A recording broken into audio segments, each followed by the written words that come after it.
പെരിയാർ തീരത്തെ വ്യവസായ സ്ഥാപനങ്ങളുടെ പട്ടിക സമർപ്പിക്കാൻ മലിനീകരണ നിയന്ത്രണ ബോർഡിന് ഹൈക്കോടതിയുടെ നിർദ്ദേശം.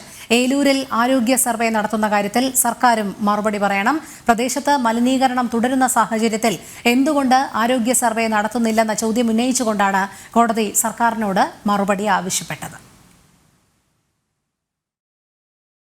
പെരിയാർ തീരത്ത് പ്രവർത്തിക്കുന്ന വ്യവസായ സ്ഥാപനങ്ങളുടെ പട്ടിക നൽകാൻ മലിനീകരണ നിയന്ത്രണ ബോർഡിനോട് ആവശ്യപ്പെട്ട ഹൈക്കോടതി നിരാക്ഷേപ പത്രം നൽകിയ സ്ഥാപനങ്ങളുടെ പട്ടികയും ആവശ്യപ്പെട്ടിട്ടുണ്ട്.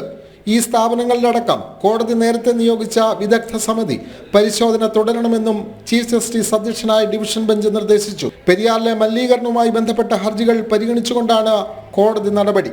അതേസമയം തന്നെ പെരിയാറിൽ പാതാളം ബണ്ടിന്റെ മുകൾ ഭാഗത്താണ് മലിനീകരണം നടത്തുന്ന കമ്പനികൾ കൂടുതൽ ഉള്ളതെന്ന് ഹർജിക്കാർ ചൂണ്ടിക്കാട്ടി. ഇതിന്റെ അടിസ്ഥാനത്തിൽ ഈ ഭാഗത്തും പരിശോധന നടത്താൻ ഹൈക്കോടതി നിർദ്ദേശം നൽകിയിട്ടുണ്ട്. കൂടാതെ ഏലൂർ പ്രദേശത്ത് മലിനീകരണം തുടരുകയാണെന്ന് വ്യക്തമാക്കിയ കോടതി എന്തുകൊണ്ട് ഇവിടെ ആരോഗ്യ സർവേ നടത്തുന്നില്ല എന്ന ചോദ്യം ഉന്നയിച്ചു. 2008 ഏലൂർ മേഖലയിൽ ആരോഗ്യ സർവേ നടത്തിയിരുന്നു. വീണ്ടും സർവേ നടത്തുന്ന കാര്യം സർക്കാർ പരിഗണിക്കണമെന്നും കോടതി അഭിപ്രായപ്പെട്ടു. തുടർന്ന് മറുപടി അറിയിക്കാൻ ഹൈക്കോടതി 3 ആഴ്ചത്തെ സമയം സർക്കാരിന് അനുവദിച്ചു.